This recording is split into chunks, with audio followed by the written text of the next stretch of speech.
Ahí está, tocó la campana y los chicos volvieron a clase después de 11 meses que no iban al colegio. Fue la noticia del día y por ahora yo te diría que del año. Los chicos nuevamente a clase en Capital Federal, también en Santa Fe, se preparan para el resto de las provincias y la cosa anduvo bastante bien en el día de hoy.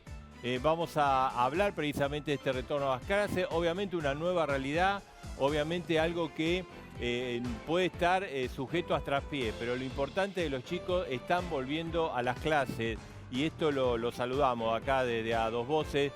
Vamos a hablar de este tema, está la ministra de Educación de la Ciudad de Buenos Aires, ahí se aplicó. Soledad Acuña fue de las primeras ministras que planteó el tema el año pasado. En la Ciudad de Buenos Aires se abrió una clase y también estamos con el ministro de Educación, Nicolás Trota. Vamos a hablar con él precisamente de cómo va a seguir y cuáles son las alternativas, si hay algún traspié, cómo nos tenemos que ir preparando. La vuelta a clase es muy importante. El 80%, 70-80% de los padres quieren que abran los colegios y los colegios hoy empezaron a abrir Capital Federal, Santa Fe y van a empezar a abrir Provincia de Buenos Aires el 1 de marzo. Así que vamos a hablar con ellos en instantes. Soledad Acuña, Nicolás Trota, vamos a hablar con ambos ministros precisamente de este día que es la vuelta a clase, nada menos. La vuelta a clase, un hecho importante después de 11 meses que las clases, los colegios, las aulas estuvieron cerradas. Pero también vamos a hablar, mira, está Carlos Melcoñán ya en el piso A Dos Voces, vamos a hablar con él, obviamente el tema de la inflación, el tema de la política del dólar, lo que dijo Martín Guzmán acá, hizo definiciones muy importantes el ministro la semana pasada y la vamos a analizar hoy con Melcoñán. Recordad que el ministro le tiró un palo a todos los economistas, dijo que proyectaban cosas que nunca ocurrían. Así que vamos a hablar con él y hoy hubo decisiones importantes en materia de precios, una denuncia a las 10 principales empresas de alimentación. Está Daniel Funes de Rioja, vamos a hablar con él.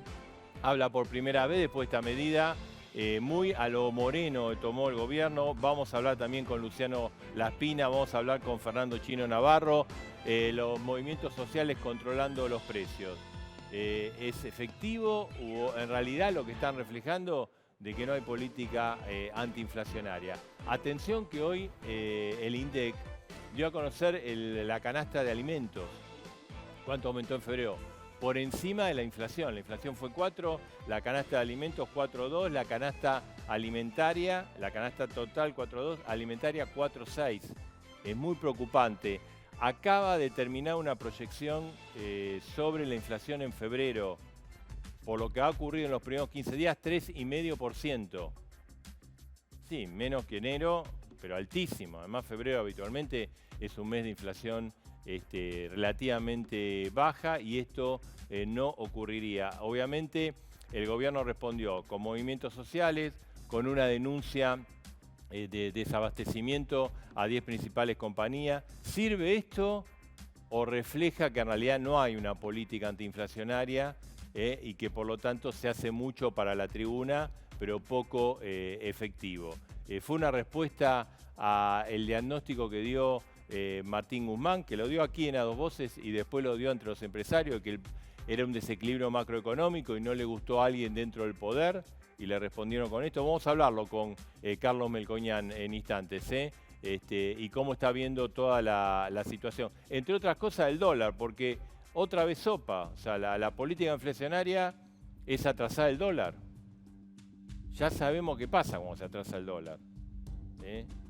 Al principio todo bien, todo lindo, todo bárbaro. Y después, ya lo vivimos con gobierno de peronista, lo vivimos con el gobierno de Macri. El gobierno había prometido que no, que iba a tener un dólar siempre competitivo y no atrasado. Pero está ocurriendo esto, por lo menos las señales que ha dado el propio ministro de Economía, ¿no?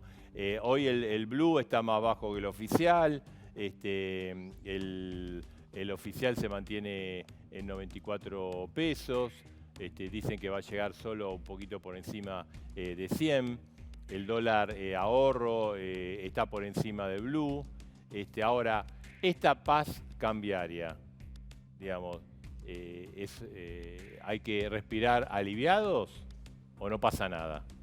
O en cualquier momento puede haber otro movimiento del dólar. También lo vamos a tratar acá en A Dos Voces. El tema del dólar es un tema que inquieta porque tiene que ver con precisamente el tema de la inflación y el tema de los precios. Y además hoy en A Dos Voces, algo que ha ocurrido, que disimulen un poco.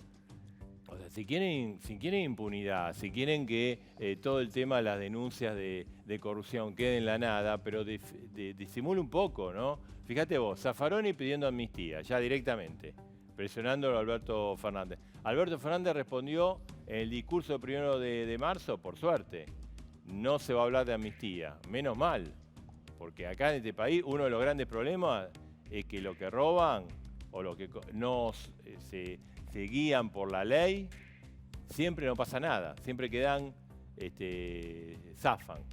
Y ahora quieren de vuelta, cuando, digamos, hay procesos muy avanzados, ¿no? Vudú, hace 45 días de la Corte Suprema de Justicia dijo tiene que ir a la cárcel, sigue en su casa. Y además hoy el ANSES ha intimado a 200 jueces fiscales para que, bueno, iniciaron el trámite de jubilación, o se jubilan o le anulamos el trámite de jubilación. Una presión que han recibido, son gente, digamos, importante, de tribunales importantes que han avanzado precisamente en los delitos de corrupción de los últimos años, han participado y obviamente se ha interpretado esto como una nueva presión. Ahora, disimulen un poco, porque pareciera que el plan para que queden todos libres y todos impunes es lo más coherente. Ahí está llegando La Espina con Funes de Rioja, ¿no? Vamos a hablar con ellos también del tema de control de precios. Hoy también un hecho importante. La mamá de Úrsula, la chica que mataron en Rojas, el femicidio, que había hecho todas las advertencias del caso, que no llevaron el apunte, fue recibida por Alberto Fernández. Hubo una especie de movilización, de concentración. También el Papa Francisco le mandó un mensaje, no bajen los brazos. Está todo bárbaro esto. Buscar el consuelo. Ahora, ¿por qué no se toman las medidas para evitar los femicidios? Hay un trabajo muy importante de la Defensoría del Pueblo de la Ciudad de Buenos Aires con respecto al botón antipánico, que no sirve. Entonces, ¿qué estamos esperando para cambiar las cosas? El botón antipánico no sirve, no llega a tiempo, no permite, y esto está claro, ¿no? Ya se ha utilizado en muchos lugares. Hay otro caso de femicidio, aparentemente, de una mujer que ha desaparecido en Córdoba. Pasan todos los días. Son muchos los casos y no pasa nada. Entonces, no quedemos con la historia, el botón antipánico. Bueno, el botón antipánico, según la Defensoría de la Ciudad de Buenos Aires, no sirve, hay que buscar otros mecanismos, entre otras cosas. Y además sanciones ejemplares. Está bárbaro que le reciban a la madre de Úrsula, que las condolencias, está perfecto, forma parte de las relaciones humanas, de respaldo. Ahí estamos viendo al presidente. Pero hagan algo. O sea, el gobierno tiene varios ministerios, organismos del Estado para instrumentar políticas precisamente para la defensa de las mujeres, de esto que es un femicidio continuo, ¿no? Los casos son muchos y no paran. Y después nos lamentamos, está bien, obvio, a todos nos duele, pero tenemos que evitar estas cosas. Y atención, cosas que quizás hace 3, 4 años o 5 años parecían una innovación, después la práctica ha indicado, como dice este trabajo de la Defensoría de la Ciudad de Buenos Aires, que no sirve. Entonces pensemos otras cosas. No nos atemos a viejas cuestiones. Otro de los temas que quería comentar, que fue, bueno, tiene que ver con fútbol y política. Y volvió el gran duelo. el jefe, Hugo Moyano, y la piba. ¿Se acuerdan ahí cuando Patricia Burri fue ministra de Trabajo, tuvo un fuerte intercambio con Moyano y a partir de ahí es una suerte de clásico, ¿no? Bueno, ¿qué es lo que sucede? Patricia Bullrich, es hincha Independiente, anunció que posiblemente vaya como candidata a presidenta de Independiente. Hoy va a formar parte de una agrupación de mucha gente de Juntos para el Cambio, Cristian Ritondo, Grindetti, aparentemente de otras fuerzas políticas, lo más amplio posible, porque bueno, Moyano es un presidente fuerte de Independiente. Bueno, cuando anunció esto, ella tenía un mecanismo de pago a través de débito. Le avisaron del Club Independiente que dejaba de ser socia porque estaba impaga sus cuotas. Y le mandaron un fax. Y esto armó un gran ruido y esto preanuncia lo que va a pasar. A fin de año hay elecciones. Así que así empezaron. Le mandaron un fax, no puede ser candidata. No decía eso el fax. El fax decía, no es más socia por impago en las cuotas. Así que ahí estamos con este tema que evidentemente va a armar todo un ruido, así que volvió el clásico, ¿no?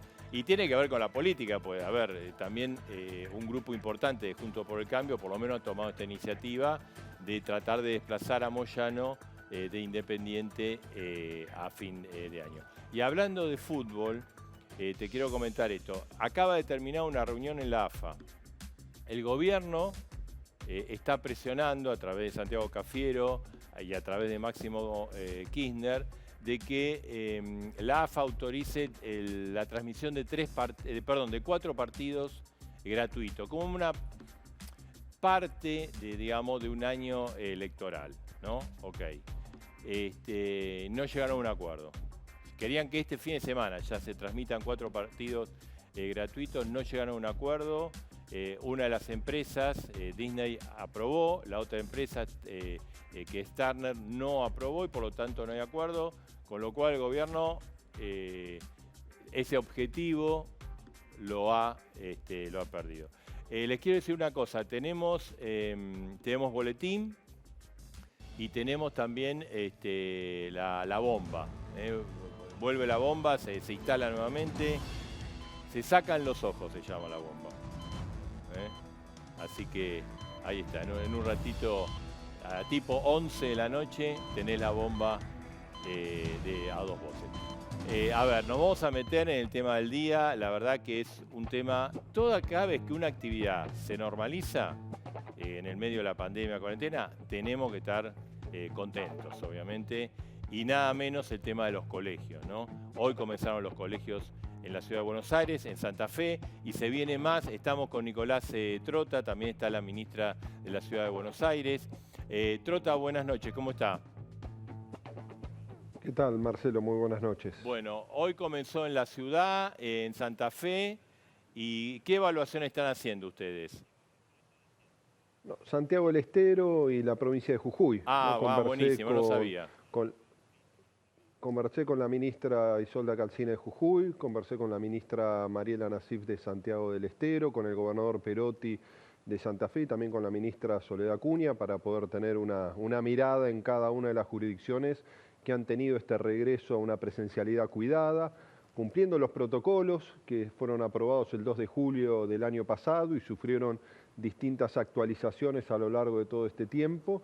Y afortunadamente en las 4 jurisdicciones, ¿no?, la recepción fue muy positiva por parte de la comunidad educativa. Hay muchas cosas para seguir trabajando, para poder tener en condiciones no solo nuestras escuelas, sino todo el proceso de reorganización, pero en las 4 jurisdicciones el regreso de los estudiantes a la escuela fue numeroso, ¿no? En el caso de la provincia de Jujuy mencionaban más del 90%, igual que en la provincia de Santiago del Estero, y la ministra de la ciudad también me mencionaba que era un número que rozaba el 90% de los estudiantes concurriendo a las escuelas, en un proceso que en todas las jurisdicciones es escalonado, no es que regresaron todos los grados, todos los años, ¿no? Se inicia hoy este paso fundamental para todo nuestro sistema educativo que se va a ir fortaleciendo a partir de la semana próxima. Para el 1 de marzo van a ser 14 provincias que van a tener un regreso a la presencialidad Hay todos los ojos puestos también en la provincia de Buenos Aires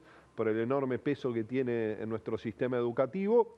Y luego van a quedar algunas provincias con un regreso definitivo el 8 de marzo y el 15 de marzo para poder tener esta nueva normalidad que implica, ¿no?, la escolaridad, la presencialidad cuidada en el marco de la pandemia. Y, ministro, digamos, obviamente hay un tema, yo lo escuché de muchos infectólogos, hay colegios que están, ojalá que sean la mayoría, preparados para hacer el nuevo protocolo, y hay colegios que no, sobre todo en las zonas más pobres.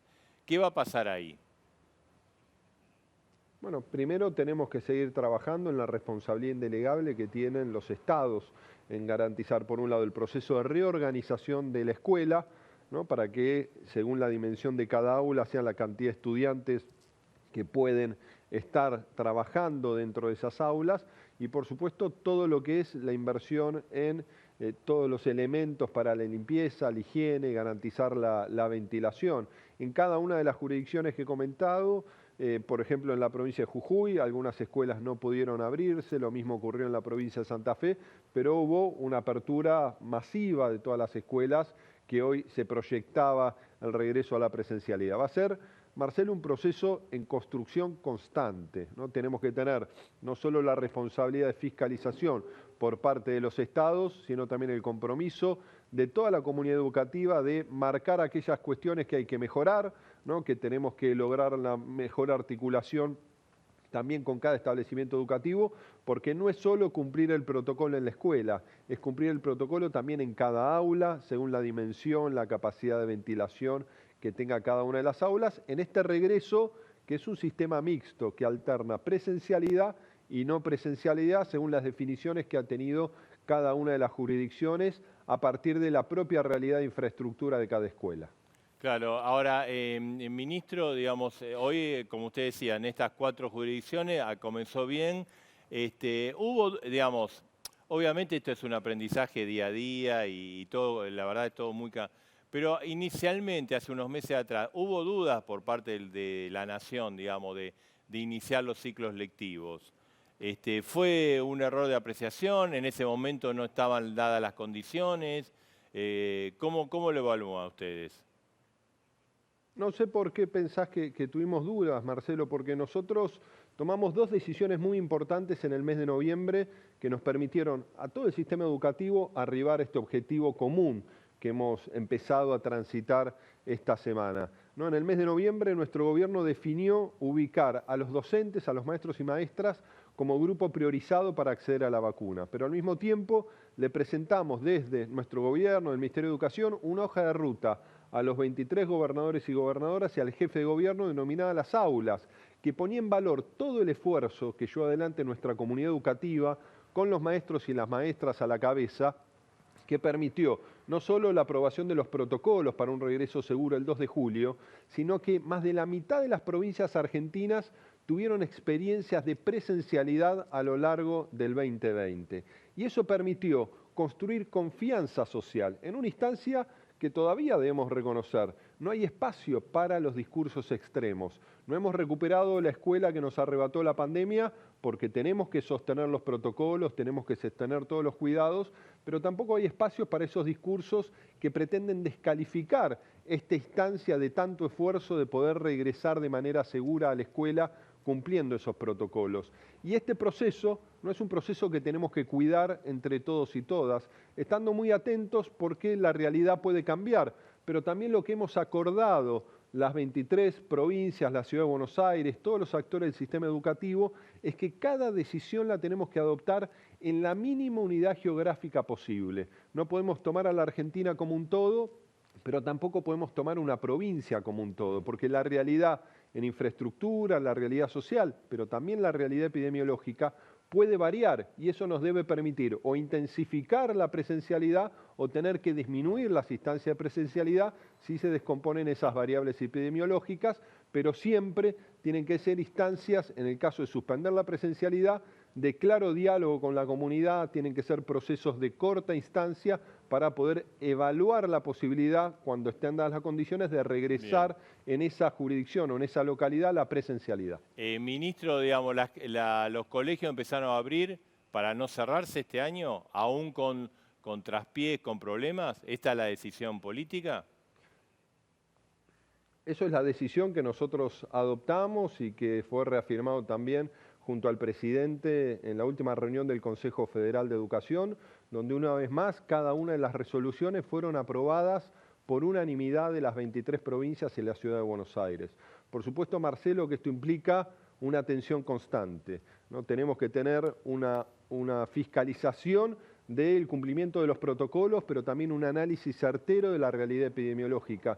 Y somos claros que hoy, en febrero del 2021, por supuesto, no sabemos lo mismo que sabíamos en la incertidumbre absoluta de marzo del año pasado. Y eso también nos permite tomar decisiones informadas, responsables, poner en valor la experiencia que transitó nuestro sistema educativo en el 2020, pero también la evidencia que se construyó en el mundo a partir de la realidad del COVID-19 y el sistema educativo, que nos permite dar hoy estos pasos que tenemos que cuidar entre todos y todas. Bien. Ministro, gracias. Muchísimas gracias. Bueno, un día clave y bueno, la Ciudad de Buenos Aires no dio hoy el puntapié y otro distrito. ¿Qué tal, ministra? ¿Qué tal? De ministro a ministra estamos. ¿Cómo estás? Bueno, ¿cuál es la evaluación que hace en la Ciudad de Buenos Aires? La verdad que para nosotros hoy fue un gran día. Hoy fue un día de muchísima alegría, de muchísima emoción. Vivíamos emoción en todos lados, no solamente en las escuelas, sino en la calle se veía que la gente se ponía contenta cuando veía pasar un guardapolvo blanco, cuando veía a las familias ir a las escuelas, y la verdad que todo el clima en todos los espacios escolares hoy estuvo signado por esta característica. Mucha alegría y emoción, porque pensá que empezaron los grados más chiquitos, los de primero, segundo y tercer grado, que los únicos que conocían la escuela eran los de tercero, porque los de segundo empezaron el año pasado, pero en realidad la última vez habían ido a sala de 5, y los que empezaban primer grado hoy, la última vez habían ido a sala de 4. Así que era una experiencia nueva para los chicos, para las familias también, porque era distinto. ¿Y cómo fue la presencialidad? Digamos, ¿cuándo fueron todos? Bueno, en la ciudad... también yo hoy a la mañana, que cubríamos toda la vuelta a clase, hubo algunos padres o abuelos que decían, bueno, ojo, y yo estoy preocupado por todo esto, ¿no? Sí, por supuesto, y la confianza es algo que tenemos que ir construyendo entre todos para que todos puedan perder el miedo y entender que la escuela con protocolos es un lugar cuidado y seguro. Hoy en la ciudad se abrieron el 100% de las escuelas y tuvimos una presencialidad de los estudiantes superior al 80%, cerca del 90%, 89% para ser más exactos, incluso en las escuelas de educación especial, donde teníamos miedo porque las familias ahí era más lógico que tuvieran algún tipo de temor por la salud de sus hijos, y el presentismo fue del 85%. Con lo cual lo que vimos es que las familias confiaron, que teníamos razón cuando insistíamos en que era importante volver a la presencialidad lo antes posible, y las familias confiaron en la propuesta y confiaron en las instituciones educativas y las propuestas de organización que estábamos haciendo, con lo cual estamos convencidos que hay que seguir poniendo como prioridad la presencialidad, obviamente con protocolos, con cuidado, construyendo esta confianza en las familias que todavía tienen miedo, porque obviamente no se va el miedo por una decisión administrativa o política, sino que hay que construir a través del diálogo, de la información, y trabajando siempre para mejorar, porque estos protocolos que fuimos diseñando, mirando las experiencias internacionales, mirando las características de nuestras escuelas, a medida que las vayamos implementando van a ir generando oportunidades de mejora, vamos a tener que ir adecuándonos en función de cómo avancen las cuestiones epidemiológicas también. Y Soledad, ¿usted piensa que abrieron para no cierran más las clases, los colegios? Mira, abrimos este año, el jefe de gobierno nos puso como meta que tenía que ser distinto el 2020, que este año la regla tenía que ser la presencialidad y la excepción la virtualidad o la educación a distancia, pero tiene que ser una presencialidad flexible, una presencialidad que pueda responder ante una situación donde en un grado puede presentarse algún caso de COVID positivo y que entonces tengamos que aislar el grupo por un tiempo y luego volver. Si esto ocurre, digamos. Exactamente, va a ser algo que va a pasar, seguro. Va a pasar y no nos tenemos que asustar. Para eso estamos haciendo los testeos preventivos a docentes. En la Ciudad de Buenos Aires todos los docentes y no docentes del sistema público y privado pueden testearse todas las semanas o cada 15 días si tienen una sola burbuja. Este testeo lo que nos permite identificar es aquellos docentes o no docentes que están transitando la enfermedad sin saberlo y pueden estar contagiando. Entonces es una manera que nos permite prever situaciones, aislar a tiempo y evitar que se produzcan más contagios. Pero en caso de que aparezca aparezca un contagio, se aísla el grupo, se cumple el protocolo, son 10 días de aislamiento preventivo y luego volvemos a la presencialidad. También puede pasar, Marcelo, que venga esta famosa segunda ola de contagios y que la situación epidemiológica en la ciudad cambie y tengamos que ir a restringir actividades. Bueno, también es una decisión firme del jefe de gobierno tratar de que las escuelas sea lo último que se cierre y que sea lo primero que se abra cuando podamos volver a otra situación. Entonces, es una regla, pero flexible. Ahí, digamos, porque lamentablemente lo que pasa en Europa, por lo menos este último año, después pasó en la Argentina, esperemos que aparezcan las vacunas y torcer esto, pero muchos dicen que esta tercera hora va a ser inevitable. En Europa no cerraron los colegios, aún, digamos, cerraron todo menos los colegios, sí por quizás 15 días, 20 días, ¿no? Exacto, eso es lo que nosotros tenemos la ventaja de poder mirar las experiencias de otros países y aprender de las cosas que se hicieron bien y de las que se hicieron mal también. Y por eso es que abrimos con un modelo que va a ir sufriendo modificaciones, que se va a ir adaptando a la realidad. Nosotros notamos también que las familias tienen mucha ansiedad por recuperar esa normalidad que el virus nos quitó, por volver a lo que conocíamos el 20 de marzo. Tengo entendido, digamos, que un 70-80% de las familias, según encuestas diversas, quieren las clases y quieren que los chicos vuelvan a clases, ¿no? Absolutamente. Creo que algo que marcó una diferencia enorme con este año y con esta posibilidad de volver es la gran movilización de las mayorías de familias que se preocuparon y se ocuparon por la educación y nos pidieron y nos insistieron a los gobernantes para que tomáramos este tipo de decisiones que implicaban riesgos, que implicaban recursos, porque tuvimos que invertir para poder volver a esta presencialidad cuidada, que implicaba mucho diálogo, consenso con sectores que no estaban de acuerdo, pero hubo una enorme mayoría de familias que se movilizaron y quisieron que esto hoy sea posible, porque más allá de nuestra decisión política y vocación para hacerlo, hubo atrás una comunidad y una sociedad que impulsó que pase. ¿Ustedes creen, digamos, que ganaron la batalla o porque hubo, cuando el gobierno de la ciudad planteó ahí por el mes de septiembre, calculo, de la vuelta presencial puntual, hubo como cierta resistencia a algunos sectores de la provincia de Buenos Aires, del gobierno nacional, que, digamos, ganaron esa batalla? Yo siento que pudimos encontrar en el diálogo la herramienta de solución. Creo que pudimos dialogar y convencer con argumentos y con convicciones también aquellos que tenían algún temor, aquellos que no veían el camino por este lado, y no solamente en la política, también dialogamos con familias, estuvimos con 20.000 familias que participaron a lo largo de estos meses en el proceso de construcción de este protocolo, 7.000 docentes de escuelas públicas y privadas que participaron también en estos procesos de diálogo. Estuvimos con los 17 sindicatos de la ciudad dialogando todo el tiempo que hizo falta para poder convencerlos, para poder encontrar alternativas para mejorar este proceso. Sí, fue absolutamente irrelevante, hubo un presentismo de más del 90% de los docentes y todas las escuelas abrieron, con lo cual estábamos también en la certeza de que los docentes en su enorme mayoría querían volver a trabajar de la manera que ellos saben hacerlo, que es con los estudiantes de frente, mirando a los ojos, entendiendo, comprendiendo y abrazando desde la palabra a cada uno de los chicos y chicas. No sé si hoy se presentaron las principales dudas de los padres, de los chicos, los docentes. 3 o 4 tips que ustedes hayan registrado. Mira, esto que te decía antes, que hay mucha ansiedad por recuperar la normalidad perdida, es que ya todos quieren todos los días, todo el tiempo. Nosotros hicimos una propuesta que es que en la ciudad todos los chicos puedan ir todos los días a la escuela, al menos con una jornada simple. Esto implica un gran trabajo de organización por parte de las escuelas para que sea posible en los edificios escolares que tenemos, que más allá de la inversión en los espacios de ventilación y los elementos para la ventilación, es el espacio que tienen las escuelas y hay muchas familias que quieren ya poder volver a todos los días, todo el tiempo. Algunas escuelas les está costando más, algunas de gestión privada están haciendo propuestas con alternancia, pero es una primera etapa y de a poquito vamos a ir recuperando esa normalidad. Después las dudas tienen que ver con, por ahí el uso de los barbijos en los más chiquitos, sí. Y eso es claro, es obligatorio a partir de los 5 años. En los más chiquitos del jardín es recomendado siempre y cuando que tienen que aprender. Los chiquitos son más piolas que los adultos, todos, ni hablar. No. Se acostumbran más rápido que nosotros.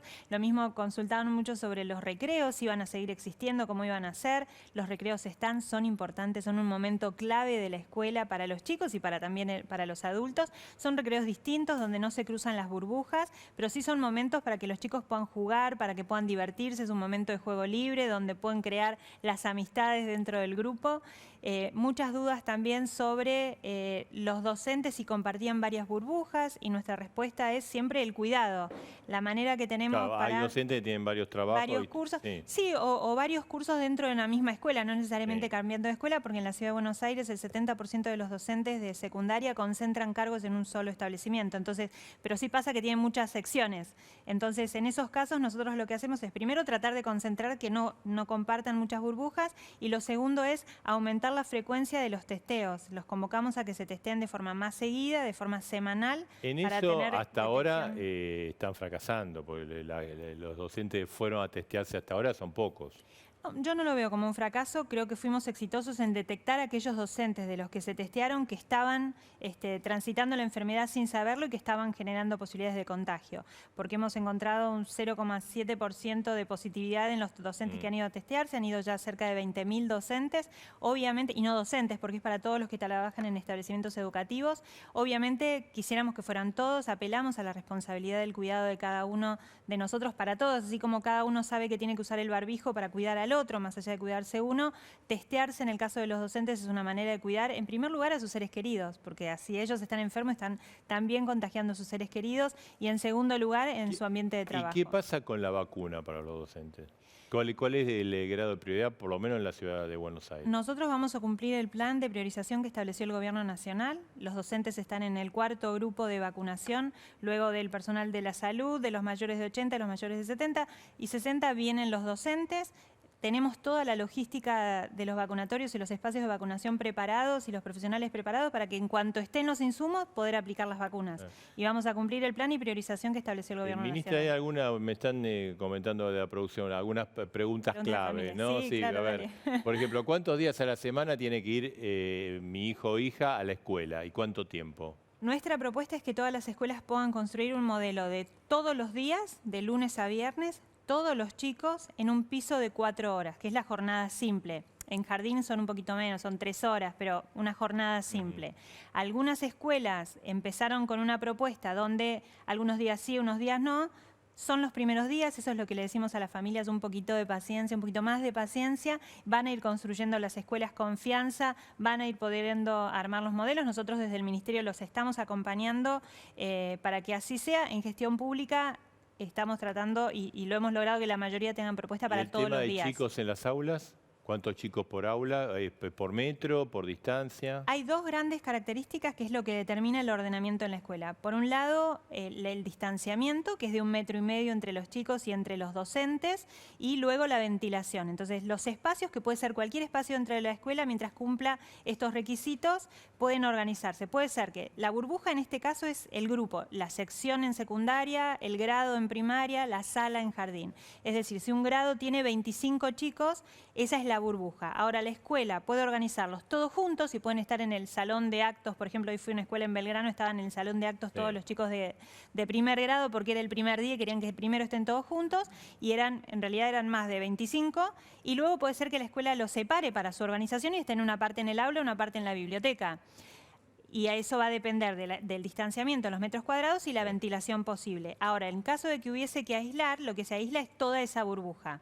Pero le damos los 25, lo que le damos la posibilidad a la escuela es que los puedan estar todos juntos, si los metros cuadrados dan, o sea, si la tasa de ocupación da y la ventilación es adecuada. Y el resto sigue funcionando. El resto de la escuela sigue funcionando, organizado, como decimos siempre, es una escuela distinta, organizada de forma distinta, donde los docentes tienen que enseñar de otra manera y los chicos obviamente aprenden, porque aprendieron a aprender de otra manera en la pandemia, aprenden diferente. Entonces puede ser que haya un grado con 2 docentes que trabajan separados en algún momento y después todos juntos en otra actividad. Hoy en las escuelas técnicas habían organizado la mayoría de ellas para que en un solo turno pudiesen tener taller y aula al mismo tiempo. Las escuelas técnicas son las que más sufrieron porque el taller es irreemplazable, lo virtual. Entonces querían y estaban desesperados por volver a los talleres y laboratorios, y hoy se organizaron de forma tal que iban rotando los grupos. Una parte del grupo de la sección estaba en el aula con un docente de titular de una materia troncal y otra parte del grupo estaba en el taller viendo alguna parte. Entonces iban rotando. Esto en un periodo normal sería durante el día, en el horario de la grilla, las materias de aula y en contraturno el taller. Bueno, ahora se organizaron para que pueda hacerse todo al mismo tiempo. Es un trabajo de logística enorme que han hecho todas las escuelas, pero buscando esta máxima que pusimos, que es todos los días, todos los chicos, al menos una jornada simple. Estamos en febrero, yo sé que va a decir, no, es prematuro. Cuando empiece el frío me vas a Cuando empiece el frío, porque ¿qué pasa? Pero los padres se preguntan eso. No, está perfecto, y yo como mamá también me lo pregunto. O sea, a ver, ventilación va a tener que abrir, ¿Sí? con frío, digamos, Sí, va a haber que abrigarse. pero también para cuando llegue el frío, seguramente el proceso de vacunación va a ser mucho más amplio de lo que es ahora, va a cambiar la situación epidemiológica. Entonces nosotros lo que estamos planteando es un protocolo vivo, es un protocolo que se tiene que ir adaptando, y como modelo educativo nos vamos a tener que ir adaptando a las distintas situaciones. Para cuando llegue el invierno, insisto, va a haber cambiado la situación de vacunación y epidemiológica, y ahí vamos a resolver cuál es la mejor manera. Nosotros estamos instalando purificadores de aire en aquellos lugares donde no se puede ventilar, porque, por ejemplo, las escuelas cerradura, que son un modelo tradicional viejísimo de escuelas, que es de primarias, que tienen una sola sección por grado, tienen un patio central y en general hemos techado esos patios, entonces no tienen ventilación natural. En esos casos hemos puesto purificadores en la mayoría de las aulas. Digo, hay distintos mecanismos que se están utilizando, pero vamos a ir viendo cómo adaptarnos a cada momento. Hoy la realidad nos enseñó paso a paso, el cambio. como dice Mostaza Merlo. Y mi jefe también dice paso a paso. Está bien, muy de bien. Racing. Gracias por estar acá. Gracias. Vamos a hablar ya con Carlos Melcoñán en instante, cómo está viendo todo esto. Vamos a debatir el tema precios. Está Chino Navarro, va ahora a controlar precios del movimiento. Estuvimos verificando precios, así es. Está bien. Porque algunos dicen... Yo fui a ver San Lorenzo y ganamos. Está bien. Es todo No un todos show. pueden decir lo mismo. Es todo un show, dicen. ¿El triunfo de San Lorenzo? No, los precios de la... Es un acto ciudadano. Me parece que todo lo que sea reafirmar derechos ciudadanos, sean organizaciones sociales, partidos políticos, vecinos, organizaciones de consumidores, me parece que es positivo. Bien, ahora vamos a hablar con Carlos en un instante. Primero vamos a el boletín de a dos voces. Hoy vuelve la bomba también, seguimos con la bomba a las 11, pero el boletín, las calificaciones, de hecho, realmente que llaman la atención. A ver, el primer boletín, este es el comité, ya que estamos hablando de colegios, de educación de política de a dos voces, ¿no? Que Romina Piccolotti, la primera calificada, ¿no? Exsecretaria de Medio Ambiente, tiene todo un proceso. Hoy declaró desde Miami en una causa. Empezó el juicio oral por la administración fraudulenta después de 14 años y declaró desde Miami: me acusan de comer bife de chorizo y yo soy vegetariana. Nadie entendió nada. Así que la calificación 3, ahí está, reprobada. Otro del boletín de a dos voces, ¿no? Nombre y apellido, a ver, vamos a ver. Marcos Peña, reapareció Marcos Peña. Es jefe de gabinete, muchos dentro del mismo Juntos por el Cambio los indicaron como uno de los elementos de que el gobierno anduvo mal, el gobierno de Mauricio Macri, y que se perdió la reelección, ¿no? Ahora se fue a Brasil a hacer una suerte de Durán Barba. Asesora a Luciano Huck, que es un conductor y empresario que quiere ser presidente. Así que consiguió laburo, le vamos a poner a ver la calificación 5, ahí, zafó. Y el último, ¿no? Esto es increíble. Nombre y apellido, mirá. Federico Bodrovlik, quien es intendente de Luis Piedrabuena en Santa Cruz, ¿no? Él, su esposa y su chofer recibieron la vacuna antes que el personal esencial. Hay un lío terrible. En el hospital había 200 entre médicos y digamos, asistentes, trabajadores de la salud. La vacuna recibieron 70, pero él se vacunó. Como ustedes ven, es joven y no tiene ningún problema de salud persistente, ¿no? Así que la calificación 1, y yo creo que le regalamos nota, ¿no? Pues descalificatorio esto. Bueno, Carlos, buenas noches, ¿cómo estás? Bien. ¿Vos? Bien, muy bien. Bueno, muchas gracias por la invitación. Bueno, el miércoles pasado estuvo Martín Guzmán acá y dijo muchas de las cosas que anticipó, que después el otro día con los empresarios lo aplaudieron. ¿Cómo estás viendo vos el manejo económico, la situación económica? Bueno, el manejo económico es un manejo económico titubeante, no hay las condiciones básicas que tiene que tener acompañada un manejo económico, que es un modelo de a uno dónde quiere ir y una política exterior y en conjunción con eso un programa macroeconómico que busque estabilidad, eso no hay. Es un programa económico del día a día, diría yo. Sí, ¿cómo lo Que calificaría? quiere evitar el costo político sin pena ni gloria. Sin pena ni...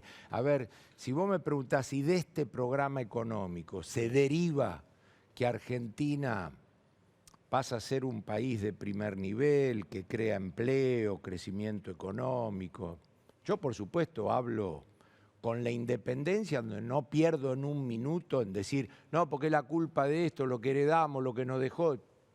Toda esa milonga a mí me entra por acá, me sale por acá. Sí. Este es un programa económico que no cambia la Argentina, no es un programa económico que genera euforia, demanda de inversión, crecimiento. Pero por lo menos va a empleo. contener los precios. No, contener los precios. Estamos discutiendo si la inflación es 30, 40 o 50. En ningún lugar del mundo se llama eso contener los precios. Imagínate que está en discusión y el ministro lo anuncia como parte del presupuesto y vos me decís lo aplauden, que la inflación da 30 y en una de esas en el primer trimestre ya da 12.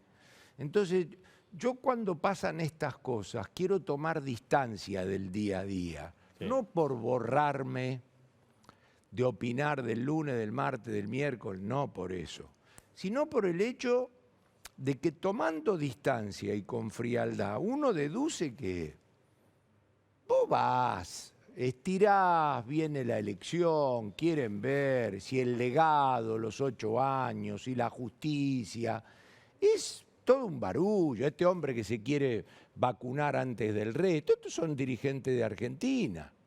Imagínate un intendente en el medio del pelote que tenemos que quiere vacunarse antes que el resto. Él y el chofer, ¿no? Claro, por ejemplo, hoy hay que celebrar este tema, el tema más importante de tu programa hoy es porque lo que vas a discutir en esta mesa y lo que vas a discutir después en aquella mesa depende de la educación.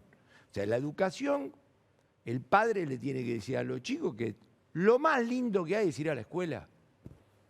Lo más lindo que hay es ir a la escuela. Y vos le tenés que decir a un pibe, no para amargarlo, que tiene 20 y pico de años por delante de ir a hacer la primaria, la secundaria, la universidad, como me decía mi vieja. ¿Por qué? Porque yo estaba condenado a ir a la escuela, no tenía otra salida. No, a la escuela paga el Estado, pero a la escuela. Entonces, esto es extraordinario, que estuvimos un año perdiendo esto, y acá no quiero yo descalificar, ni mucho menos, porque hay que tener los cuidados del caso. Yo no estoy con eso que dicen no se debía haber suspendido un día, porque como de todo se hace política, viste, vos tenés el ministro diciendo una cosa y el otro diciendo no se había que suspender un día. Tema difícil, difícil. Sí. Pero hoy todos tenemos que celebrar que volvemos a la escuela, porque estas mesas, lo que vamos a discutir acá, allá, depende todo de la educación, de lo que tenés adentro del coco. Entonces, ahora, pero por lo que vos decís, yo interpreto en el tema económico, vos decís que no pasa nada, que vamos a seguir así. No, frente al que cree que explota, yo creo que no explota. Frente al que cree que esto es algo, es nada. Yo lo he definido como Berretalandia. Y es berreta, pero no es berreta para uno que nació cajetilla y entonces ve todo berreta. Yo no nací cajetilla, pero el progreso es una cosa linda en el mundo. Y esto va para atrás. Esto va para atrás, porque tenés acá desabastecimiento. Y no rompan más con que fue Macri. De la misma manera que los primeros 2 años de Macri era lo anterior. ¿Entendés cómo es la historia? Entonces, claro, cuando vos vas al supermercado, recién te contesta el chino, fuimos a un deber ciudadano. No tengo nada contra eso. Pero si vos crees que con el deber ciudadano se corrige un problema macroeconómico, no se va a corregir. Ahora, ¿me opongo al deber ciudadano? No, pero vos me decís, ¿bajan los precios o están estables por eso? De ninguna manera. Tardó 1 año y pico el ministro en darse cuenta que la inflación es un problema macroeconómico. ¿Cómo un tipo estudiado en universidad americana, graduado, al lado de un Nobel, tarda un año en darse cuenta que este es un problema macroeconómico, que no es más que ahora emitís si no hay inflación, que la puja distributiva, todo este show de hoy a la mañana que después te explicarán el representante. Las sanciones, digamos, la denuncia de abastecimiento, Por eso ¿no? te quiero Desabastecimiento. decir, si vos tenés reglas de juego concretas, con señales de precio, libertad de trabajo, digamos, mostrás a dónde querés ir, procesos de inversión en marcha, yo al que saca del pie del plato le caigo con toda la ley. Pero en el medio de este día a día, donde de lo único que se habla es de la justicia y de la elección, y de, caes en el supermercado a controlar qué, que no suba qué, la hierba. El ministro estuvo el miércoles pasado y fue muy crítico de economista y consultora. Dice, no, están tirando, le erran en los números, fue muy imprudente, ¿no? Como es él, pero quiero que lo escuche, a ver, Sí, dale. a ver, vamos a escucharlo. Para este año, claramente hay un plan.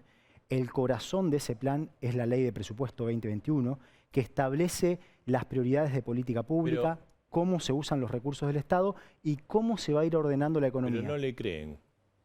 Depende de quién no cree. Hoy nosotros tenemos... Le digo porque las proyecciones privadas hablan de 50, o sea, no tienen nada que ver con el presupuesto. Pero como te digo, el año pasado hablaban de 50 y 60, nosotros decíamos la inflación va a estar entre 33 y 40% y terminó en 36,1%, ¿sí? Es lógico en un contexto tan complejo para pronosticar que haya tantos problemas para pronosticar. Le pasó a los mismos participantes de mercado con el gobierno anterior. Todos los años subestimaron la inflación. ¿Okay? Nosotros tenemos un plan definido del cual la política fiscal es una parte, la política monetaria que es consistente con la fiscal es otra parte, la política cambiaria es otra parte. Y para que esto que es factible, que es ir reduciendo la inflación en aproximadamente 5 puntos porcentuales, se pueda efectivamente lograr, es muy importante la gestión del Estado en la coordinación de expectativas. Bien. Sí. No, está bien, yo estoy de acuerdo que la ley de presupuesto es la ley madre. Lo que tiene que ser consistente, no sanatero. Si es consistente, yo no tengo problema. El presupuesto... ¿No cierra el presupuesto este? No esté solo. La verdad que vamos a sacarlo del despelote a Guzmán. Si los presupuestos de los últimos 10 años no cierran, son una proyección. Acá está Luciano Laspina, que sabe un montón de esto, mucho más que yo, porque tiene varios en el lomo. Son una proyección de cosas. En todo caso, no es que erran los consultores, erran lo que hacen el presupuesto. Pero yo estoy de acuerdo que el presupuesto hay que respetarlo y que tiene que haber una dirección y que tiene que haber una señal. Entonces, está muy bien que le hable al presidente y a la vicepresidenta. Tiene que pararse enfrente y decirle, muchachos, tiene que haber una dirección, tiene que haber una señal. ¿Qué hago? ¿Te doy bola a vos? Te doy bola a vos. Entonces, si hace eso, yo no tengo problema. Después lo otro no, es parte del show. Entonces yo no tengo problema con el hecho de saber de que el presupuesto es una ley madre y que tiene que tener sus pátinas de consistencia. Entonces, contra eso, ¿cómo me voy a oponer? Pero vos decís, le hablo a Alberto, le habla que hay un efecto Cristina en la economía. No, hay un efecto contradicción, que vamos al fondo, que no vamos al fondo, que se cierra en diciembre, que se cierra en mayo, que no se cierra, que los derechos especiales de giro. Entonces, hace cualquier encuesta con cualquier tipo que tiene que tomar decisiones en la Argentina. Está en bolas. ¿Qué hace el tipo? Ve que es un programa del día a día, de ir viendo, berreta, que si no hay un... Ojo que Berretalandia, ya lo he explicado 40 veces, Berretalandia contra la explosión no es malo. Ahora, claro, el ministro no sé con qué venía, pero yo creo que hace una semana, mirá, me pierdo, le dijeron, tarifa no, aquello no, poner el pie en el freno de la tasa de inflación. Entonces dijo, bueno, tiene que ser salario y tipo de cambio. Y le dio la instrucción al único pedacito que le quedaba al Banco Central, que era ir modificando el tipo de cambio todos los días. Claro, ¿en qué política venía el Banco Central? Octubre, noviembre, diciembre y un poco antes también. Dice, no puedo manejar esto, no puedo tocar aquello, me sacaron lo otro, yo no me olvidé, consistente, no me olvidé, esto no se puede sacar, aquello no se puede sacar, el otro no se puede tocar. Dijo, bueno, manejo el tipo de cambio, así evito el efecto resorte después. Sí. Pensá que los radicales en los 80 atrasaron con el plan primavera el tipo de cambio y después Explotó. Entonces, venía, ¿quién se avivó de Berretalandia? El presidente del Banco Central. Dijo, yo voy toqueteando esto. ¿Por qué lo toquetea? Porque tiene una política monetaria y fiscal que no tenía para tener el tipo de cambio fijo, tenía que acompañar. Entonces, viene el ministro, no sé de quién, le dice, che, aflojemos, porque se convirtió en un círculo vicioso esto. Evitaste el saltito, adelantaste, dicho sea de paso, devaluaron 40%, porque mucha laraca del tipo de cambio no, pero se devaluó 40%. Sí. Entonces dice, andá aflojándole, porque como tenemos que buscar por año electoral tranquilizar la inflación, aflojale a esto. Y vamos a hacer la mise en escena con los sindicatos de que el salario va a la tasa de inflación del presupuesto. No hablemos de cláusula gatillo como hablaba el anterior gobierno, pero si la inflación es más de 29 y vos firmaste 29, ¿vos te crees que no va a haber aumento salarial a partir de eso? Claro, pero ¿qué ocurre? El manejo de las expectativas, yo no estoy en contra de eso, pero el manejo de las expectativas es un instrumento más si es consistente con tu presupuesto, con lo monetario. Si vos querés tapar con manejo de expectativa esto, porque sos educadito y hablas bajito y hablas de la palabra consistente y decís que todo... Yo no compro ese pescado. Ahora, el Guzmán, bueno, lo dijo acá, después lo retiró, de evaluación, un poco lo estás haciendo alusión a vos, la pauta de evaluación 25%, o sea, por debajo incluso de los precios. ¿Sabés cómo termina? ¿Cómo termina eso? Y termina como terminaba la meta de inflación de Sturzenegger o de Duhovne, ya me olvidé. Sí, de Sturzenegger. Era, no se cumple. No se cumple. Sí, la inflación núcleo, no se cumple. Y en el mes de agosto blanquea que no se cumple. Porque esto es, suma 4, más 3, más 4, y en un momento decís, che, tiene que dar 1% mensual para que se cumpla. Y ahí se blanquea. Pero así, bien para Gil, ¿eh? Bien para Gil. O sea, vos decís, el primer día, ¿vos qué crees? Y es la proyección. No la escuches si no te gusta. Es la proyección. Con esta política monetaria y fiscal el presupuesto es incumplible. Entonces no se va a cumplir y te voy a decir, no, el talle 32 me tiene que entrar y te pones en el probador y que hasta que un día te das cuenta que no te entra. Pero entonces, por ejemplo, la denuncia de hoy contra las grandes empresas de alimentos, el control de precios, acciones políticas para... Sí, son instrumentos formidables del capitalismo en el que creo. ¿Cuándo tenés reglas? Yo en esos instrumentos punitorios del capitalismo, pegando el palazo, creo. Pero no en este show, no en esto. Tenés cepo acá, aquello no podés importar, el salario no sé qué, la tarifa no sé cuánto, el otro no sé... Y ahí te cae el palazo. Es totalmente... ¿Cuál es la política tributaria del gobierno es una política tributaria atentatoria contra el crecimiento y la inversión. ¿Vos sabés que se puede hacer tranquilamente un debate? Tranquilamente, pero sin descalificar, explicando bien. O sea, si vos no tenés una política... ¿Cuál es el problema de Argentina? El estancamiento. ¿Es de este gobierno? No, viene de antes. ¿Cuál es un fenómeno casi criminal? Que tiene una política tributaria atentatoria contra el crecimiento económico, que tiene leyes laborales atentatoria contra la toma de empleo.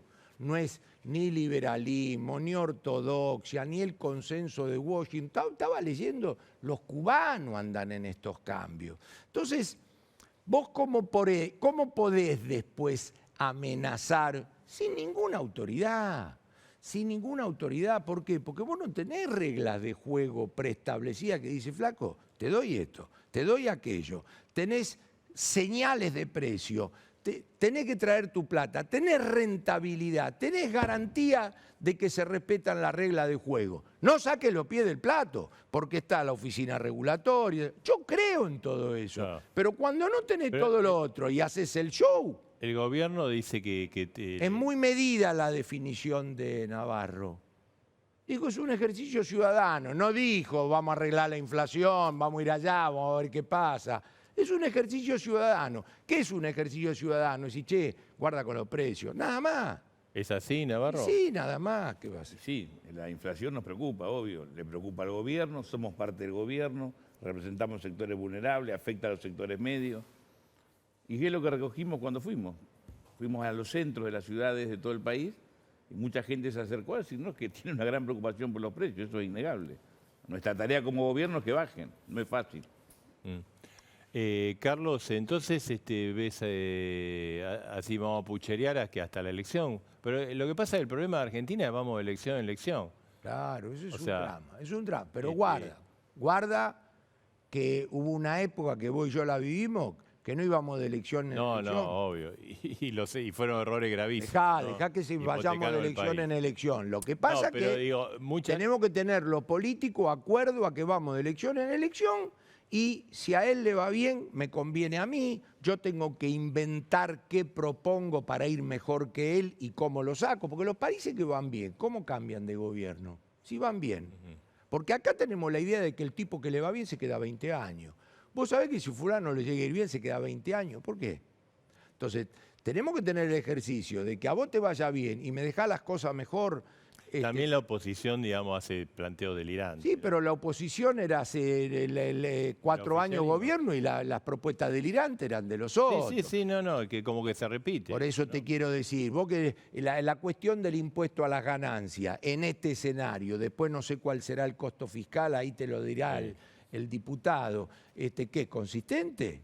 Este muchacho sabía cuando armó el presupuesto del año que iba a caer el impuesto a las ganancias. No, Por obvio eso. que no. El ministro va y dice, presidente, sí. ¿Usted quién es? El ministro de Economía.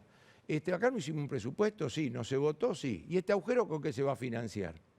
Dice eso. O sea, y eso que el error ese lo cometió Macri, ojo que yo hablo desde ahí. Vos tenés que tener ministros con peso propio, que toman decisiones, No es Guzmán. que tiene un programa. No, pero no Guzmán, hace mucho ministro que no es eso. O sea, ¿cómo le van a poner de la noche a la mañana un impuesto? ¿Qué quiere la clase política argentina y su dirigencia el impuesto a las ganancias? Porque yo no tengo tan claro que a Página 12 le gusta lo que quiere hacer el presidente de la Cámara de Diputados. No lo tengo tan claro. Si vos lo leés, no me queda claro. Si vos lo leés, no me queda claro qué quería Chacho Álvarez, que fue parte del gobierno de la Alianza, que parte del kirchnerismo estaba dentro del gobierno de la Alianza. Entonces, vos entendés que cuando se habla del presupuesto con esa religiosidad, el presupuesto es la ley madre, te cambiaron el impuesto a la ganancia, nene. ¿Qué vas a hacer? No es que ampulosamente, aunque en silencio, no gritando como yo, es la ley madre y qué sé yo. ¿Y dónde está la ley madre? Entonces, viste, la gente está muy cansada de la sanata y se aviva. Se aviva. Después, al final del día de la elección, tiene que votar alguno, pero se aviva. Entonces, yo estoy contra eso. No estoy en el extremo de lo libertario, Ahora, pero Carlos, el tema de la política del dólar, que parece que uno de los ejes de la política antiinflacionaria del gobierno, Sí. De retrasar, o sea, si la inflación es 30, como dice el gobierno, bueno, sería un retraso más o menos digerible y corregible. Ahora, si la inflación es 50, como son las proyecciones privadas, sería un Pero desastre. vos fijate. Sería una explosión. Vos me acabás de decir algo que no es tu error, porque se lo trata así. Es el eje de la política antiinflacionaria. El tipo de cambio es salvo que vos hagas un programa de tipo de cambio administrado con precisión o fijo, o convertibilidad. El tipo de cambio y la tasa de inflación son variables consecuencias. Nunca pueden ser eje de tu política antiinflacionaria. Como bien dice el ministro, después de un año y pico, la política antiinflacionaria es hija de la política macroeconómica. Y en la política macroeconómica el tipo de cambio es una variable consecuencia. O sea, lo que tenemos que decir para decir, che, yo creo en esto. ¿Vos tenés la camiseta de esta gente? No, pero tengo que ser justo, creo en esto. ¿Cuándo? Cuando las cosas están organizadas, cuando las cosas están ordenadas, cuando las cosas son consistentes. Cuando las cosas son así, yo digo, ¿qué es? Y qué sé yo, una cosa mediocre, del día a día, irán viendo, quieren llegar a la elección más o menos, no quieren comerse un cachetazo, se comieron la pandemia, pero no pongan la pandemia ya, que eran Gardel y los mató la pandemia. O sea, un escenario delicado. Ahora, no es una cuestión de quedar bien o matarlos, de ninguna manera. Yo opino profesionalmente. Entonces acá lo que hay es un día a día y veremos. Vuelvo a repetir. Este ministro tuvo que hacer esa presentación con empresarios, que se destaca si lo aplaudieron, si no lo aplaudieron, si fueron la segunda línea, no fueron la segunda línea, si salen en la... ¿Sabe cuántos empresarios vi hacerle así a los ministros de Economía? 200 en 30 años. Porque su tarea es hacerle así a los ministros de Economía. Así que te vuelvo a repetir, no me conmueve eso. El tema es que le dijeron, mirá, planchemos todo. Y salieron a planchar. Eso es todo. Hasta diciembre del 2019 hablabas con Alberto Fernández, digamos, se hizo público. Sí, no sé si ¿Seguís en diálogo con él? No, ni en chat, ni en diálogo. Y aclaré 20 veces que, siendo el presidente de la Nación, cualquier presidente de la Nación, para hablar estrictamente de cuestiones profesionales, salvo que yo me sienta seducido por ese político en particular. Pero para mí siempre es un gesto de honor y siempre estoy... Pero te quiero aclarar algo, Marcelo, con este mismo discurso en privado, por supuesto respetando la investidura presidencial, dependiendo del nivel de relación y amistad con el presidente, pero nada más. Yo propuse, y la última vez lo hemos hablado con algún ministro del gabinete, que hubiera una corona moneda para no devaluar tanto la moneda y no emitir tanto, y hubiera andado perfectamente en una época de malaria. Vos me decís, ¿y pertenecés a este gobierno? No, pero si se podía colaborar, se colabora, porque insisto en un tema que es central. Los políticos se tienen que dar cuenta que al que está en la oposición y está buscando el próximo mandato, le conviene que al que está le vaya bien. Pero que el que está tiene que hacer las cosas en forma consistente. O sea, tienen que aflojar con el tema de la justicia, tienen que aflojar con el tema electoral, tienen que aflojar con el tema populista berreta para la elección. ¿Vos sabés con medidas que se están tomando cómo se está comprometiendo el futuro de la Argentina? Enormemente. ¿Vos te crees que el que venga atrás de este gobierno puede hacer magia? Enormemente. ¿Vos sabés qué mamarracho es la política tributaria de Argentina? Uno de los problemas de Argentina es que cada uno cuando viene quiere ser fundacional. Entonces, es un problema para los países eso. Ahora, ¿por qué cada uno que viene y tiene que ser obligadamente fundacional? Porque el que está hace un mamarracho. De todo tipo, uno lo hace con la política tributaria, el otro con la deuda, el otro con los impuestos, el otro con la Secretaría de Comercio.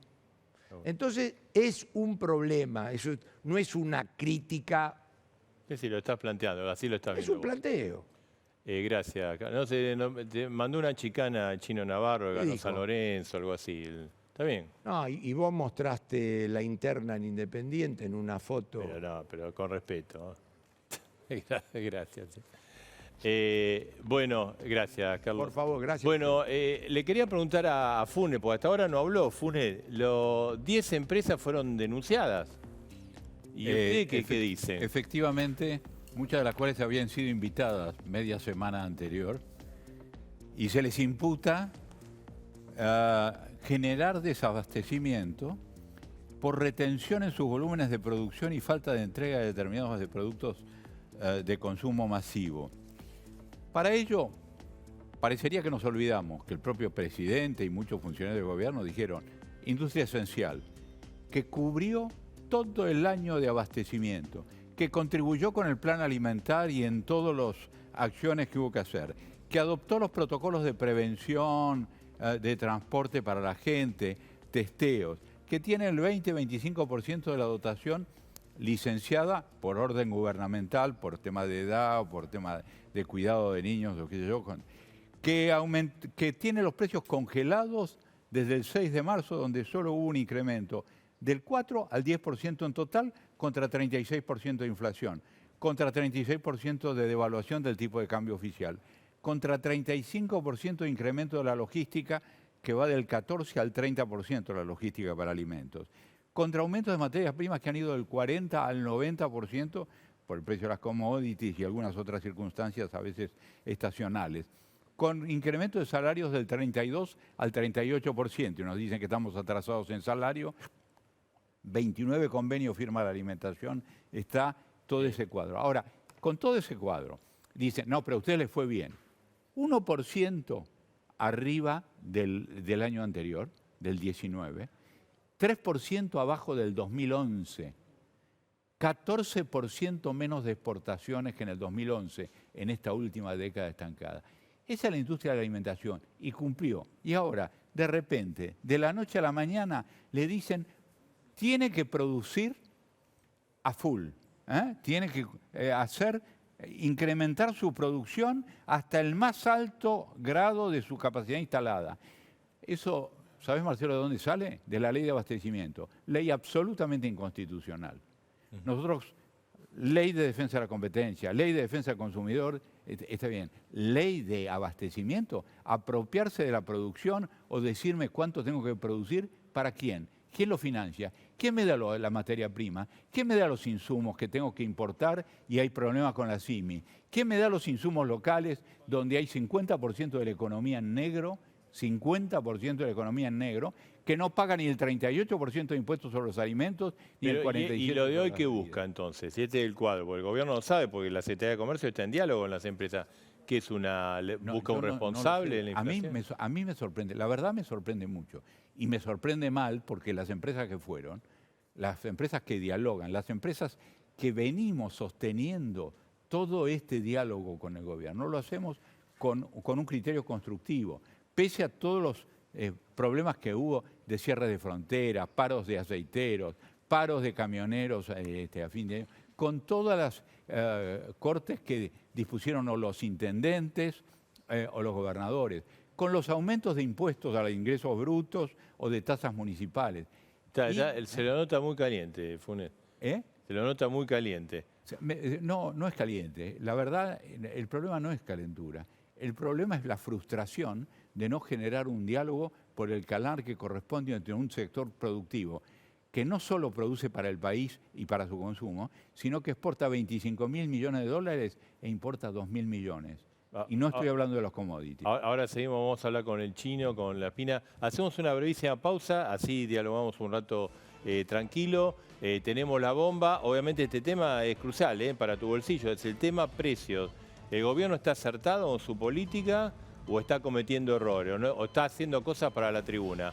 En un ratito volvemos y viene la bomba.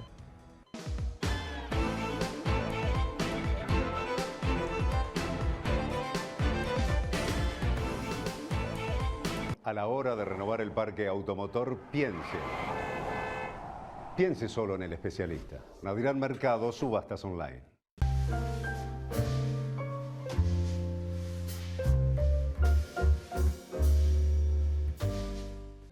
Aprende italiano en los cursos online en el Instituto Italiano di Cultura.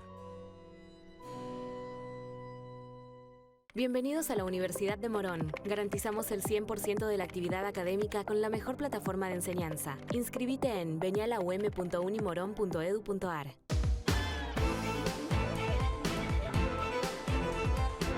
Bueno, seguimos el debate acá, el tema de los precios, las sanciones. Recién escuchamos a Funes Rioja, bueno, muy crítico con las decisiones tomadas hoy por el gobierno.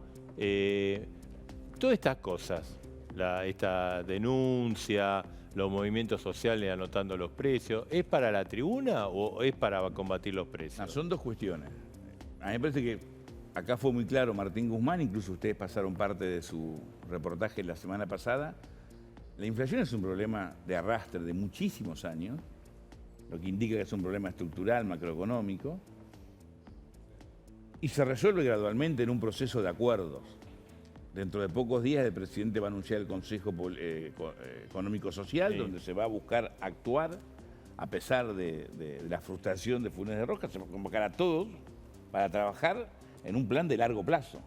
Es cierto que uno puede ir día a día, porque yo coincido con mucho lo que dice Carlos Melconian, con otras no, pero no se puede omitir que estamos en pandemia.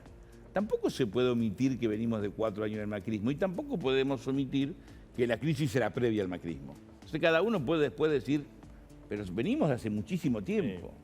Entonces, en ese marco, aspirar racionalmente a bajar 4 o 5 puntos de la inflación por año, paralelamente que el salario vaya mejorando, me parece que es una propuesta racional que se tiene que ir acordando. Por eso se están armando mesas de concertación, mesas de negociación, para ver los costos, para ver cuánto sale más o menos cada producto. Pero paralelamente que construyamos conciencia, que ir a un mercado es reconocer que hay un problema.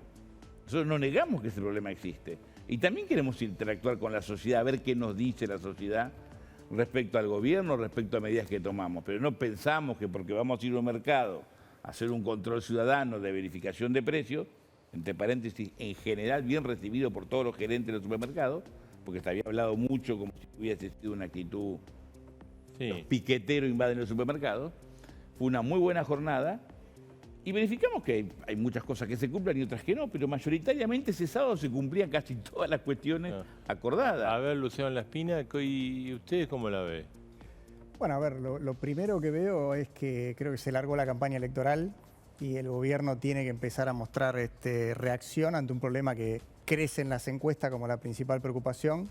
La inflación en alimentos en enero fue del 4,8%, o sea, la inflación trimestral en los últimos 3 meses ya navega el 60% anualizado. Entonces, efectivamente, hay un problema político, no solo social, sino obviamente un problema político que el gobierno detecta. Yo diría 2 cosas, primero, como para encuadrar conceptualmente el problema. Digamos, una cosa es la tasa de inflación, que como dice el ministro Guzmán, es básicamente un problema macroeconómico, que tiene que ver con la consistencia de las políticas monetarias, fiscales, la credibilidad, un programa sobre la mesa que todavía no vimos. Yo creo que los acuerdos de precios pueden ser útiles en el marco de un programa económico bien articulado, bien presentado, en el cual la herramienta adicional, si usted quiere, heterodoxa, es el control de precios, pero sumado a una estrategia muy clara de lo que estás haciendo. O sea, Guzmán dio un título correcto y está vacío eso del plan. Claro, porque no hay plan. De hecho, cambió 3 veces su plan en los últimos 60 días. Acordate que arrancó con el programa de mini ajustes a la Común Rodrigazo en cámara lenta, anunció ajustes tarifarios, devaluación del tipo de cambio, ajuste fiscal. Después Cristina lo corrigió en el Diego Armando Maradona, le dijo no va a haber ajustes, cambió, digamos, la secuencia de ese plan, ya no habló más de ajustes, sino de alineamiento de las variables, y ahora cambió este régimen de tipo de cambio que ajustaba por la inflación a un régimen de tablita cambiaria, si vos querés, prefijado para el año. O sea, en 60 días los empresarios se encontraron con 3 planes económicos distintos. Entonces, es muy difícil pedirle al empresario que se ajuste a eso. Primer punto. Eso es la cuestión de la tasa de inflación, la tasa de crecimiento de los precios. Acá hay un problema de nivel. Lo que le preocupa al chino Navarro, a mí y a la persona que va al supermercado es que su salario es bajo.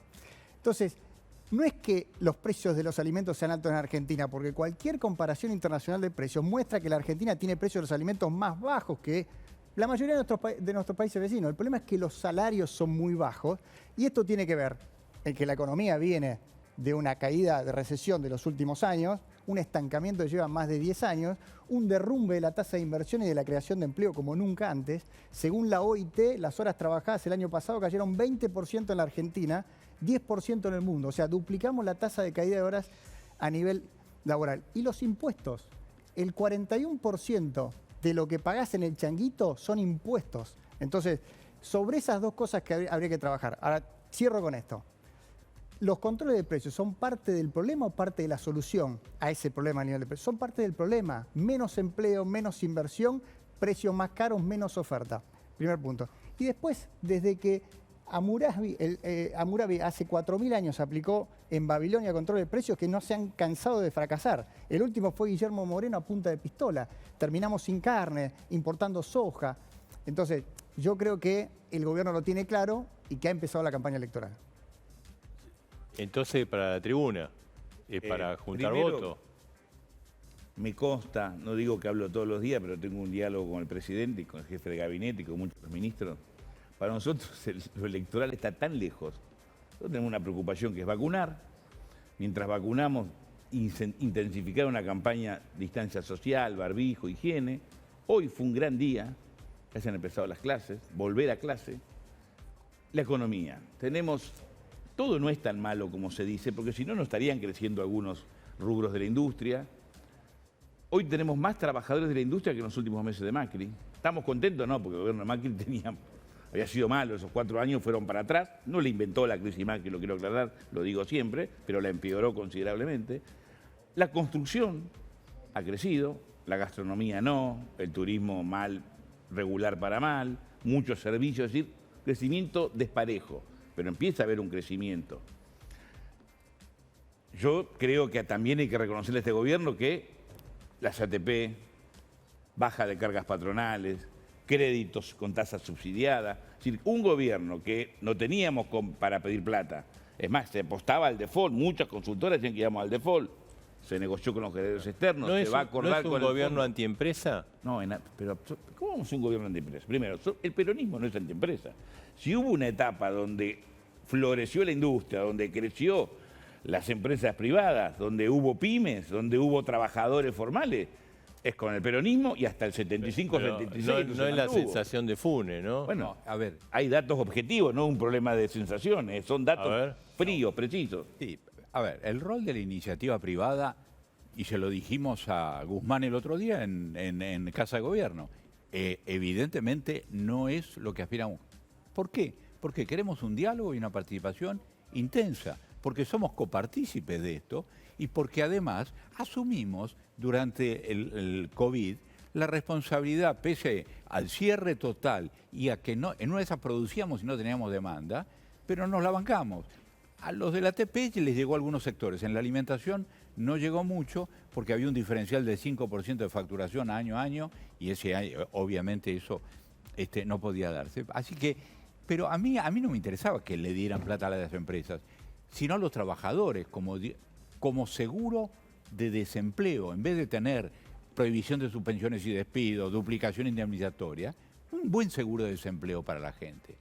Hagamos el país constructivo donde además, cuando hoy quiero contratar gente, voy a contratarla porque no tengo miedo, ni que me prohíban suspensiones y despidos, ni me llenen de juicios, ni nada, que eso pasa. Nada más y nada menos usted con ve en la el pyme. gobierno, no sé si en Alberto, pero en el gobierno del Frente de Todos, como un prejuicio antiempresa. No sé si un prejuicio, pero porque diálogo hemos tenido con el presidente, tenemos con los ministros, todos los días hemos hablado durante la crisis, esto no lo puedo negar. Ahora, la concepción de la empresa privada, vemos en la presentación del ministro Guzmán del otro día, cuando habla de un problema estructural, que es la inflación, y cuando habla de la multicausalidad, es decir, sale de la idea de la persecuta. Yo digo, hoy con esta imputación, yo no puedo decir que me está respetando, porque si hay que hacer una investigación, se hace una investigación, porque esto es penal administrativo, esto es exponer la empresa privada, exponer las empresas que han ido a dar todas las explicaciones del caso y de repente se enteran por un bando del Ministerio de Producción que están sujetas a un proceso donde los están imputando. Sí, ¿no? Se habla de imputación, que es acusación.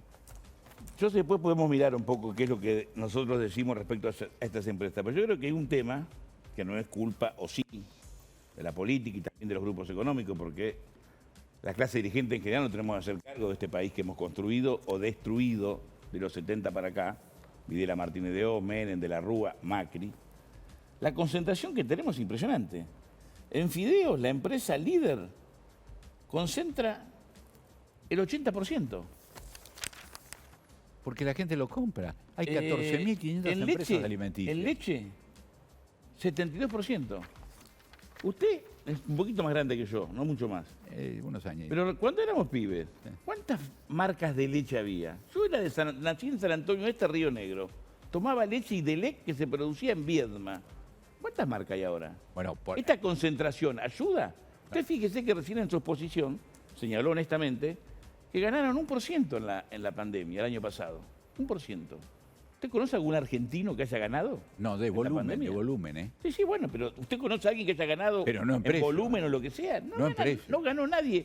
Argentina es como un paciente que tiene diabetes, problemas respiratorios, problemas del corazón y se enferma de coronavirus. De cabeza, terapia y con respirador. Para nosotros la pandemia, viniendo de una crisis estructural, que para mí empieza en 75-76, con los 4 años de Macri, haciendo la salvedad que hubo momentos que esto mejoró. Hubo momentos que la economía le iba mejor, que crecíamos. Podemos buscar, plan austral, un momento de la convertibilidad, un momento de Néstor, Cristina. Nos venimos cayendo serrucho para abajo. A nosotros la pandemia nos pegó peor que a cualquier país del mundo. Además, ¿a quién le pedíamos plata? No, estábamos en default. Con el fondo, que vamos a negociar ahora y vamos a resolverlo, y con los acreedores privados. Va a haber acuerdo. Entonces no valoramos lo que hizo el gobierno el año pasado, donde la oposición, para ser justo, nos acompañó en muchas de las medidas, en la gestión de la pandemia, en la negociación con los acreedores privados, los empresarios, es cierto que hicieron un gran esfuerzo, pero los ATP no habrán ido a la industria de alimentación, no conozco ese detalle, pero en general tuvieron el gusto de las pymes. Sí. Pero el punto, a ver, había un conjunto de medidas, igual en la Argentina no podían ser del mismo nivel que otros países porque no estaban en la misma situación financiera. Nos la bancamos, acompañamos el proceso. Yo creo que no era necesario prohibir suspensiones y despidos porque cuando uno tapona la salida después no entra gente y está entrando, ¿qué entraron? 3.000 y pico de personas. Es el dato positivo. ¿Creció el empleo público o no creció el empleo privado? Y tenemos que hacer crecer el empleo privado. Absolutamente de acuerdo. Hemos apoyado al Ministerio de Desarrollo Social y lo dice el ministro Arroyo permanentemente. Bueno, hemos colaborado con él. Y esto lo tomó como una puñalada, una decepción. Yo verdaderamente sí, porque yo soy, y lo dije y lo vengo diciendo, creo en el diálogo social, creo en el diálogo gobierno, trabajadores y empresarios. Y verdaderamente enterarse uno por un radiograma, no sé qué es, cómo se llama esto. Un comunicado. La comunicado. Que varias de las empresas que estaban reunidas el otro día alrededor de la mesa estaban en el banquillo de los acusados, que si tienen que estar en el banquillo de los acusados por infracciones, bien, pero primero denle derecho a defensa. A ver, las pinas, vamos cerrando. Bueno, yo creo que, a ver, los argumentos que se usan desde el gobierno para buscar culpables, que es un poco la metodología habitual que uno tiene cuando no tiene respuestas de fondo, ¿no? Tienen que ver con este tema de la concentración. Muchas de las firmas que están en la Argentina también están en Brasil, que también exporta alimentos, la inflación es de un dígito, o sea, uno no puede usar el argumento de la concentración o de que Argentina es un exportador de alimentos para justificar la inflación que tenemos en la Argentina. Entonces, yo creo que como decía el chino, obviamente no se puede culpar al gobierno de la pandemia, sí quizás de la estrategia de la cuarentena, que fue quizás de las más duras del planeta, pero evidentemente esa pandemia lo golpeó a Argentina mucho y ahora hay que salir. Lo que sí tiene que poner el gobierno para ordenar la cuestión macroeconómica e inflacionaria es un programa claro, no el que esboza, casi diría, con algunas grajeas diarias el ministro Guzmán, porque eso termina despistando a todos los que forman opinión. Y lo segundo que puede poner sobre la mesa es una reducción de impuestos. O sea, el gobierno, el cuarto de administración kirchnerista que asumió, subió 12 impuestos. Revirtió todas las subas de impuestos que había hecho Macri, desde la canasta básica, la baja de ingresos brutos en las provincias, que son los que explican a la larga el precio en las góndolas, el altísimo nivel de los precios en las góndolas. Entonces, sobre eso sí puede hacer el gobierno y si lo hace, la oposición lo va a acompañar. 30 segundos finales. No, yo acabo de decir que nos tenemos que hacer cargo, la política y la clase dirigente, de la destrucción de este país en los últimos 30, 40 años. Pero decir, Macri se fue con 50% de inflación, desfinanció al Estado, destruyó el Estado, eso no lo podemos negar. Yo no quiero echar la culpa a Macri, yo quiero hablar con él y ponerme de acuerdo, y me encanta la actitud de diálogo para ver cómo reconstruimos, obviamente con trabajo privado, con inversión, con un Estado que levante a los que han cerrado. Pero si no tenemos un diagnóstico serio y honesto, donde cada uno nos hagamos cargo, la clase dirigente, digo, no el peronismo, Macri, todos, Y también los grupos económicos tienen una responsabilidad, porque de 3 pibes, 2 son pobres. Seguro. Y Argentina tenía en el 75 el 83% de trabajadores. Era un país justo, con problemas políticos, con la violencia de la época y de la región. Pero éramos un país justo, reconstruyamos ese país justo. En eso es el compromiso de Alberto Fernández y convocamos a todos a discutir apasionadamente, pues eso se resuelve entre todos. Lo vamos a invitar a discutir otro día también, pues. Lamentablemente el tema precio no creo que acá a la semana próxima se resuelva. Gracias, ¿Y yo Gracias. no puedo decir nada? ¿Cómo? En este circuito no puedo decir nada. Dale, 30 segundos final y 30 Y 30 segundos. segundos finales son, la industria de alimentos es consumo. Producimos para consumir. Segundo, con esta presión impositiva, no solamente la mitad de una botella de agua mineral se la lleva los impuestos, sino que hay una informalidad monstruosa que conspira también contra los objetivos del Estado. Tercero, que la Argentina de producción alimenticia son divisas para el país y muchas. 25 mil millones de exportación, solo 2.000 de importación. A ver si esos números no convencen también. Bien. Trabajemos en consensos básicos, coincido con el chino, pero un consenso básico es que primero hay que ordenar la política macroeconómica para que baje la inflación y segundo, los controles de precios son parte del problema y no de la solución. Bien, gracias, gracias a los tres. Hacemos una breve pausa, era a las 11 la bomba, va a ser 11:30, pero no te la pierdas, es muy jugosa, en un ratito.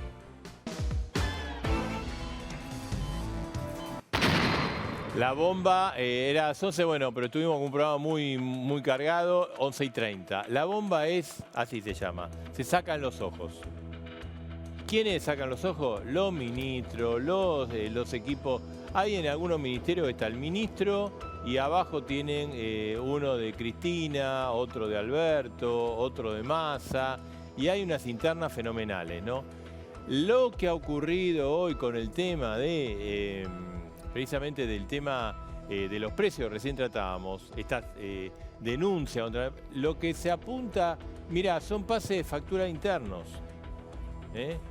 A la Secretaría de Comercio le estaban cuestionando mucho falta de actividad y salió con este bombazo para quedar bien con Cristina, con Kicillof. Esto le viene horrible a Guzmán. A su vez, ya lo tratamos, Guzmán cuestionó a la conducción de YPF, la conducción de YPF cuestiona a Guzmán. Bueno, así están, se sacan los ojos, mientras tanto los problemas en la Argentina persisten. Es un tema que le preocupa a Alberto Fernández, quien dice que no va a hacer cambios en el gabinete a pesar de que las presiones continúan de parte de Cristina, del Frente de Todos, y la realidad, ¿no? Que muchas áreas... más allá de lo que diga la vicepresidenta, no funciona. Los empresarios dicen, acá hay un efecto Cristina que hace que muchas cosas que toma el gobierno en el sentido correcto, no le creamos. No le creemos y pensamos que lo van a cambiar. Y eso perjudica la inversión. La bomba de a dos voces. Nos estamos yendo hasta el miércoles próximo con esta imagen, porque la verdad fue un hecho muy positivo hoy, la vuelta a clase. Los chicos, los pupitres, las mochilas, con esta imagen nos vamos. Ojalá que se hayan abierto las clases, los colegios, las aulas, para no cerrarlas nunca más. Hasta el miércoles próximo, nuestro compromiso.